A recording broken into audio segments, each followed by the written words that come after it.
Halo, perkenalkan, nama saya Giovanni Orikin dengan NIM 24400666216 ingin mempresentasikan operating system sesi 6 mengenai concurrency, mutual exclusion, dan synchronization.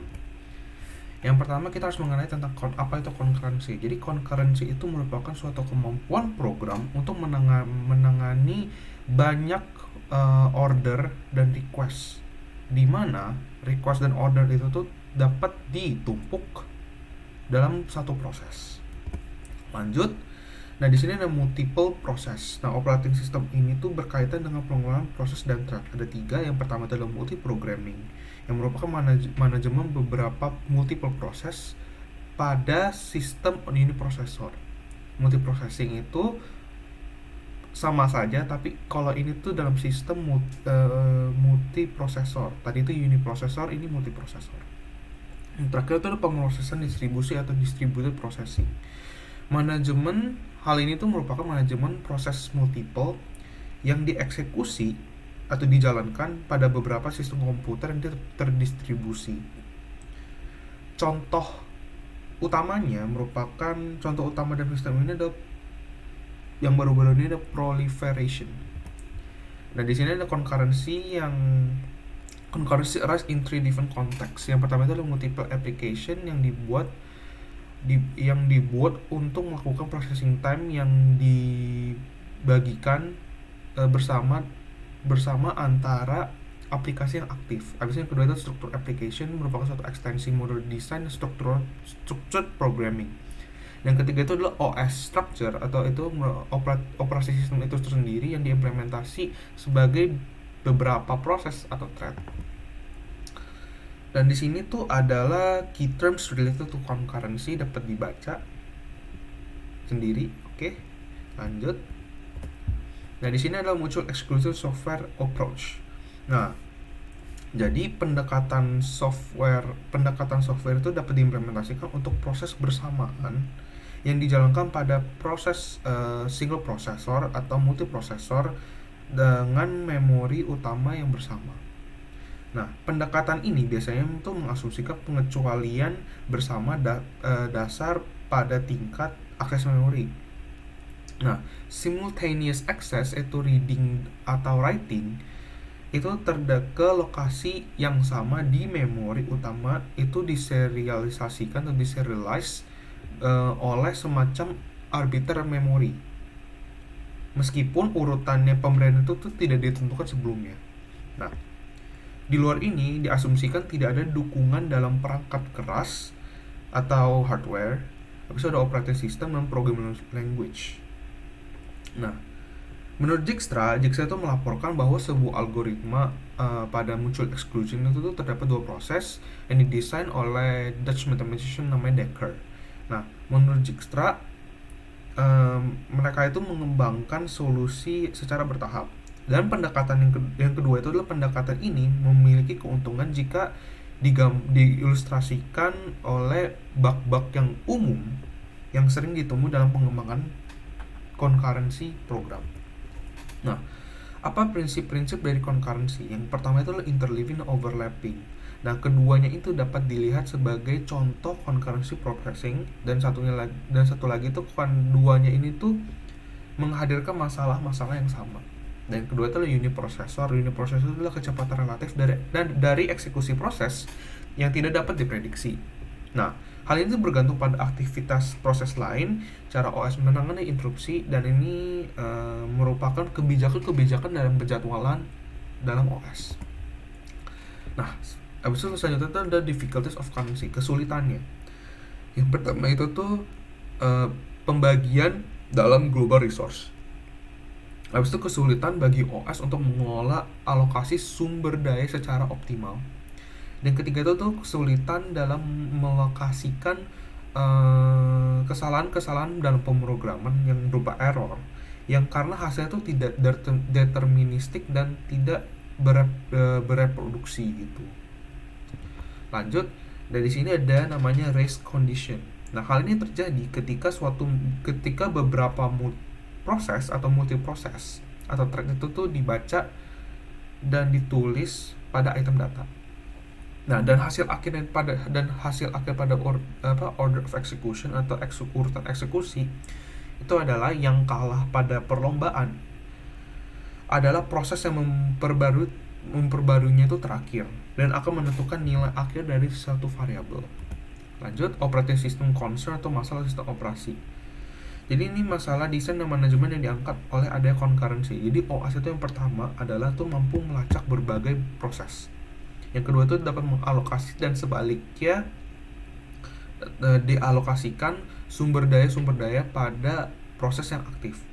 Yang ketiga itu tuh melindungi data dan physical resource dalam setiap proses dari gangguan yang tidak diinginkan oleh proses-proses lainnya. Dan yang terakhir itu adalah fungsi suatu proses dan output yang dihasilkan harus tidak boleh bergantung pada kecepatan eksekusi relatif terhadap kecepatan proses oleh proses concurrent atau concurrent proses lainnya. Nah, di sini adalah kerjasama antar proses dengan cara sharing. Yang pertama itu tuh mencakup proses yang berinteraksi dengan proses lainnya tanpa secara eksplisit menyadarinya. Yang kedua, proses itu dapat digunakan dan dapat dilakukan update shared data tanpa dilalui referensi oleh proses lainnya. Tetapi kita harus mengetahui bahwa proses lain mungkin dapat memiliki akses ke data yang sama. Yang ketiga, dengan demikian maka proses harus bekerja sama untuk memastikan bahwa data yang mereka bagikan itu dikelola dengan benar. Lalu, kontrol sistem itu harus memastikan integritas data yang sudah dibagikan. Karena data disimpan tuh pada sumber daya yang berupa perangkat dan memori, masalah kontrol pengecualian bersama, habis itu atau muncul exclusion, habis itu deadlock, starvation itu tuh dapat muncul kembali. Lanjut. Nah, di sini adalah kerjasama antar proses menggunakan komunikasi. Nah, di sini berbagai proses berpartisipasi dalam upaya bersama dalam menghubungkan semua proses. Yang pertama, habis itu komunikasi ini atau communication menyediakan cara untuk melakukan sinkronisasi, koordinasi dan berbagai kegiatan. Dan biasanya itu komunikasi dapat dikarakterisasi dalam beberapa jenis pesan. Habis itu ada primitive for sending and receiving message. Primitif untuk mengirim dan menerima pesan dapat disediakan sebagai bagian dari programming language dan disediakan oleh kernel OS. Habis itu pengecualian bersama atau muncul exclusion itu bukan merupakan counter requirement persyaratan kontrol untuk kerjasama semacam ini. Dan habis itu masalah deadlock dan starvation itu masih ada. Nah, di sini ada requirement untuk pengecualian bersama. Habis itu ini adalah fasilitas atau kemampuan apapun yang memberikan dukungan untuk pengecualian bersama harus memenuhi persyaratan berikut. Yang pertama itu pengecualian mutual exclusion harus ditegakkan. Hanya boleh satu proses dalam satu waktu yang diizinkan ke critical section. Di antara semua proses dalam critical section itu tuh untuk sumber daya yang sama atau objek yang bersama. Yang kedua itu sebuah proses yang berhenti harus melakukan tanpa mengganggu proses lainnya. Habis itu yang ketiga itu tidak boleh ada proses yang membutuhkan akses ke bagian kritis untuk ditunda tanpa adanya batas waktu. Jadi tidak ada deadlock dan tidak ada starvation. Habis itu ketika tidak ada proses dalam bagian kritikal, maka setiap proses yang meminta entry ke bagian kritikal harus diizinkan masuk tanpa adanya penundaan. Habis itu tidak ada asumsi dibuat tentang kecepatan proses relatif atau jumlah proses. Dan proses akan tinggal dalam critical section dalam waktu yang terbatas. Lanjut, di sini muncul exclusion hardware support. Di sini ada interrupt disabling. Jadi dalam sistem uniprocessor, proses bersamaan tidak dapat di overlap. Habis itu suatu proses akan terus berjalan sampai memanggil layanan OS atau ketika lagi terganggu. Habis itu oleh karena itu, untuk menjamin pengecualian bersama atau mutual exclusion, cukup untuk mencegah suatu proses yang terganggu. Habis itu kapabilitas yang dapat diberikan itu dalam bentuk primitif yang ditentukan oleh kernel OS untuk menonaktifkan dan mengaktifkan interupsi. Nah, di sini kekurangannya itu tuh efisiensi eksekusi itu dapat menurun karena proses terbatas dalam kemampuan untuk menyisipkan proses. Dan yang kedua itulah pendekatan ini tidak akan bekerja dalam arsitektur multiprosesor. Nah, di sini ada compare and swap instruction. Ini disebut sebagai compare dan exchange instruction juga, sama aja. Bisa perbandingan ini dibuat antara nilai memori dan nilai pas. Habis itu jika nilainya sama, maka terjadi swap dan dilakukan secara automatically, tidak subjek untuk diganggu. Nah, di sini ada contohnya dari compare and swap instruction, dan di sini adalah exchange instructionnya gitu. Lanjut. Nah, di sini itu adalah common atau tabel mekanisme konkurensi umum, bisa dibaca. Oke, lanjut. Nah, selanjutnya adalah semafor. Semafor itu merupakan variabel yang memiliki nilai integer di mana hanya 3 operasi yang didefinisikan.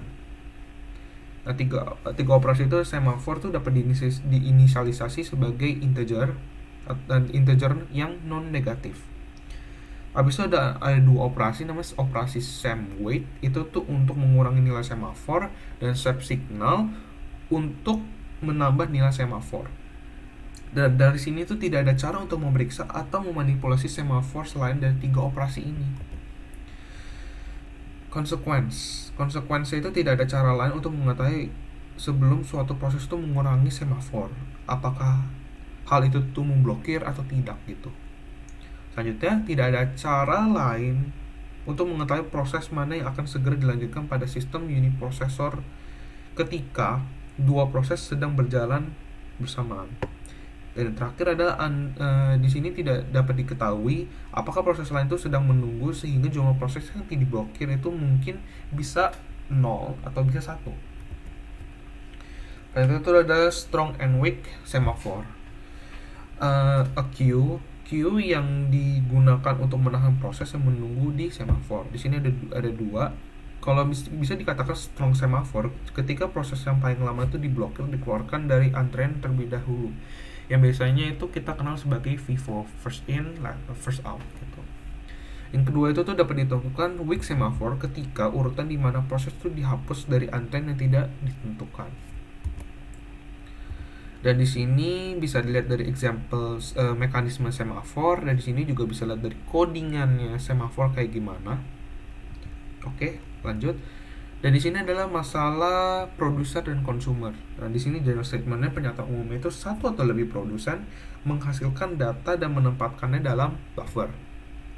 Lalu seorang konsumen mengambil barang dari buffer satu persatu, dan produser atau konsumen dapat mengakses buffer pada satu waktu. Nah, masalahnya itu adalah kita harus memastikan bahwa produsen tidak akan mencoba menambahkan data ke buffer jika sudah penuh, dan konsumen tidak akan mencoba untuk menghapus data dari buffer yang kosong.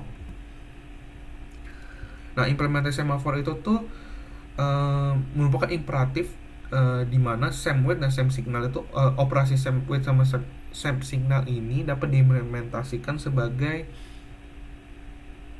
bagian atomic primitif. Habis itu dapat diimplementasikan dalam perangkat hardware dan firmware. Habis itu skema perangkat lunak itu seperti algoritmanya Decker dan Peterson dapat digunakan. Alternatif lainnya itu tuh alternatif lain itu dapat didukung oleh digunakan dalam hardware supporter scheme untuk mutual exclusion. Nah, itu adalah monitor. Monitor itu adalah konstruksi bahasa pemrograman yang menyediakan fungsionalitas yang setara dengan semafor dan lebih mudah dikontrol. Implementasinya itu tuh ada bahasa pemrogramannya seperti Concurrent Pascal, Pascal Plus, Modula 2, Modula 3, dan Java.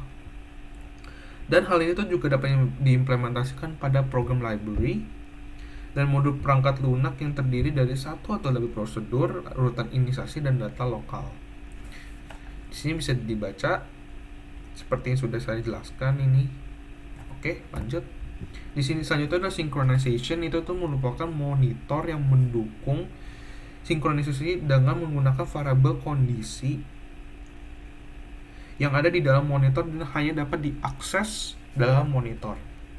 Nah, variabel kondisi itu merupakan tipe data khusus di monitor yang dioperasikan oleh dua fungsi. Yang pertama adalah C-wait untuk menunggu eksekusi proses pemanggilan dengan syaratnya C. Kalau C-signal itu melanjutkan eksekusi dari beberapa proses yang diblokir setelah C-wait pada kondisi yang sama. Begitu. Selanjutnya adalah message passing. Hal ini terjadi ketika proses berinteraksi satu sama lain. Nah, di sini terdapat dua persyaratan. Yang pertama itu synchronization untuk menegakkan pengecualian bersama, dan yang kedua itu adalah communication untuk saling bertukar informasi. Dan habis itu melewati pesan atau message passing itu merupakan salah satu approach atau salah satu pendekatan untuk menyediakan kedua fungsi ini. Dan di sini bekerja dengan sistem terdistribusi dan sistem multiprosesor dan uniprosesor memori secara bersama. Di sini ada reader and writers problem. Di sini adalah area data dibagi menjadi banyak proses. Beberapa proses yang membaca area data sebagai pembaca dan beberapa hanya menulis ke area data sebagai penulis. Nah, kondisi yang harus dipenuhi yang pertama itu adalah sejumlah pembaca dapat membaca file secara bersamaan. Yang kedua itu tuh adalah hanya boleh satu penulis saja yang dapat menulis satu file, dan penulis jika menulis file itu tidak boleh ada pembaca yang membacanya. Selanjutnya adalah shared memory system call. Nah, untuk membuat shared memory object tuh bisa dilihat caranya buatnya kayak gini. Habis itu setelah objek dibuat, fungsi berikut digunakan untuk mengkonfigurasikan ukuran dari objek tersebut. Nah, ini ukurannya 4096 dari FD. Nah, habis itu terakhir fungsi mmap itu gunanya itu tuh untuk membuat file yang dipetakan memori yang berisi objek memori bersama. Itu juga mengembalikan pointer ke file yang dipetakan memori yang digunakan untuk mengakses objek pada shared memory tersebut gitu. Nah, di sini ini adalah sintaksnya. Nah, itu adalah signal. Signal itu mengirimkan proses, dikirim ke suatu proses secara default. Sebagian besar sinyal menyebabkan prosesnya dihentikan. Prosesnya untuk dihentikan. Nah, sinyal itu cenderung terdapat pada grup-grup ini: hardware, software, I/O, input/output, pengendalian proses, dan resource control. Nah, untuk menggunakan signal pada Unix machine, kita harus menginclude library signal.h gitu. Dari sini kill. Nah, proses function kill ini tuh merupakan utilitas untuk memungkinkan kita untuk mengirim sinyal ke suatu proses. Setiap signal pada Unix memiliki signal number atau nomor sinyal dan bahkan nama. Nah, formatnya itu bisa dibaca in kill. Nah, di sini. Oke. Nah, di sini ada common signal yang sering digunakan, ada seek-up, seek-in, seek-quit, seek-fpe, ada seek-kill, seek-alarm, habis itu seek-term gitu. Dan di sini number-numbernya yang bisa dipakai, dan di sini deskripsi penggunaannya. Selanjutnya itu adalah signal handler. Signal handler ini digunakan dalam fungsi-fungsi yang digunakan digunakan sehari-hari. Biasanya penanganan sinyal itu dalam bentuk void name dalam kurung int. Hal ini tidak memiliki return type dan hanya memiliki satu argumen, yaitu adalah signal number atau nomor sinyal. dan nama handler itu bisa apa saja gitu. Dan di sini tuh bisa lihat contoh-contohnya, contoh-contoh apa signal handler. Ya itu voice. Nah, kalau ini signal in handle, di sini ada ininya in signal X. Kalau misalkan ada berarti dia receive signal. Nah bisa nanti dia masukin ke apa sig in sama sig in handle. Nah di sini di in main itu tuh dia memanggil dari sig in apa handle. Dari sini belum ada sintaksnya jadi tidak untuk dipanggil gitu. Nah sekian dari saya dan terima kasih.